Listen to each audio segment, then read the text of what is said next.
Hello friends, welcome to my channel.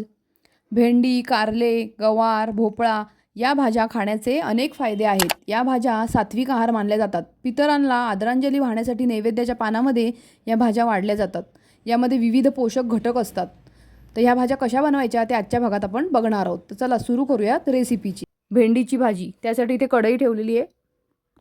कढई छान तापल्यानंतर तेल टाकलेलं आहे 1 चमचाभर. त्यामध्ये राई जिरे घालायचे. त्यानंतर कढीपत्ता, मिरची चवीनुसार, मीठसुद्धा चवीनुसार घालायचं आहे.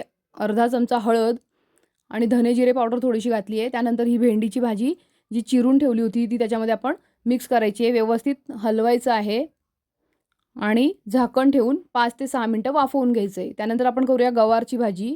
गवारीची भाजी करण्यासाठी इथे एक पॅनमध्ये तेल तापवून घेतलं आहे. त्यात थोडेसे जिरे टाकलेत. त्यात टाकला आहे कढीपत्ता. त्यानंतर अर्धा चमचा हिरवी मिरचीची पेस्ट घालायची आहे. मीठ चवीनुसार घालायचं आहे. हळद चवीनुसार घालायची आहे. पाव चमचा हळद घातली आहे. अर्धा चमचा धणे जिरे पूड घातली आहे. त्यानंतर व्यवस्थित आपण हे मिक्स करून घ्यायचं आहे.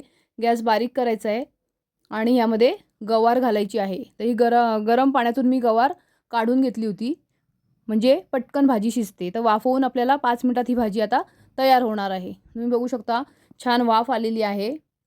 त्यानंतर आपण ह्याच्यावरती ओलं खोबरं घालायचं आहे.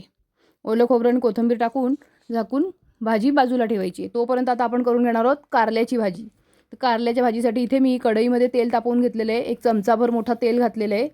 त्यामध्ये थोडेसे जिरे घातलेत, कढीपत्ता, मिरचीची पेस्ट, चवीनुसार मीठ, हळद, 1 चमचा धणे जिरे पावडर घालून मिक्स करायचं आहे. आणि त्यात आपण घालणार आहोत पातळ जे काप केलेले आहेत कारल्याचे, ते व्यवस्थित आपण मिक्स करून घ्यायचे आहेत.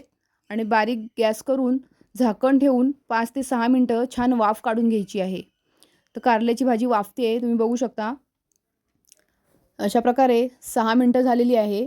त्यामध्ये आपण चिंचेचा कोळ घालणार आहोत कारले शिजल्यानंतर. आणि चवीनुसार ह्याच्यामध्ये गूळ घालायचं आहे.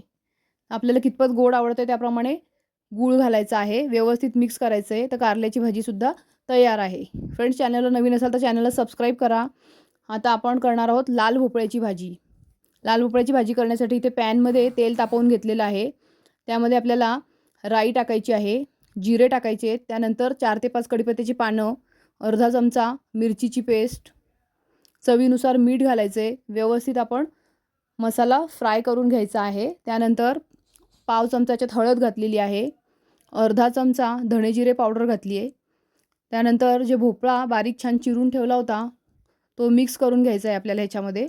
आणि झाकण लावून 5 ते 6 मिनटं भोपळ्याची भाजी वाफत ठेवायची आहे. अतिशय सुंदर चवदार अशी भोपळ्याची भाजी तयार होते. फ्रेंड्स, असेच वेगवेगळे व्हिडिओ मी चॅनलवरती अपलोड केलेले आहेत. तुम्हाला जर रेसिपी आवडत असतील तर लाईक करा, शेअर करा आणि कमेंट करायला मात्र विसरू नका. आता छान भोपळ्याला वाफ आलेली आहे. भोपळ्याची भाजी वाफल्यानंतर आपण वरून थोडासा चवीनुसार गूळ घालणार आहोत. त्यानंतर ओलं खोबरं थोडंसं आपल्याला वरून घालायचं आहे. कमी वेळामध्ये आपल्या 4ही भाज्या तयार झालेल्या आहेत. फ्रेंड्स, रेसिपी आवडली असेल तर लाईक करा, शेअर करा. चॅनलवर नवीन असाल तर सबस्क्राईब करा. थँक्यू.